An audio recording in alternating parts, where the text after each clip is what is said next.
AITA for leaving the airport when I saw my boyfriend's mother standing there with a suitcase. I, 29 female, don't have the smoothest relationship with my boyfriend's mom. From the beginning, she's made passive-aggressive comments and often compares me to his ex. Then came a weird phase where she tried overly hard to get on my good side, complimenting everything I did and even mimicking me. Once, she dyed her hair the exact same shade of blue I had, and when people said it looked strange, she blamed me, claiming I'd set her up to be embarrassed.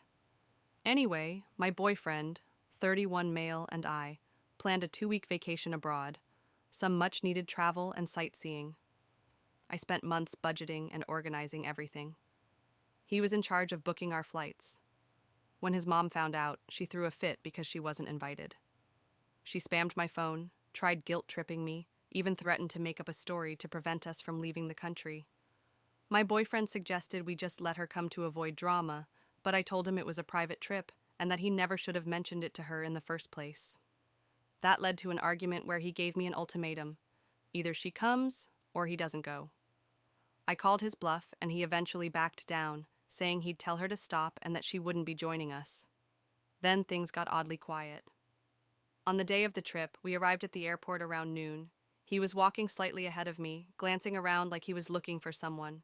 I asked him what was going on, but he brushed me off. When we reached the waiting area, I froze. His mom was standing there with a suitcase, smiling. He went right up to her and hugged her like it was no big deal. I turned around without a word and walked straight out of the terminal. He followed me, yelling for me to stop. I didn't. When he caught up, I told him in no uncertain terms that he had crossed a line. He insisted I was being dramatic and that I should let it go since she was already here and not ruin the vacation over it. I told him that they were free to enjoy the trip. I was going home. Back at my place, I cried into my dog's fur for a while. Later, he showed up furious, yelling that I'd ruined the trip and acted spiteful and immature. I found out he had bought her a plane ticket behind my back weeks ago. He blamed me for overreacting and said I was being unfair to his mom. I didn't want to keep fighting, but he kept going. Even called my family to say I'd canceled everything and made me out to be the villain. Now my family says I should have just gone and tried to make the best of it. Did I really overreact?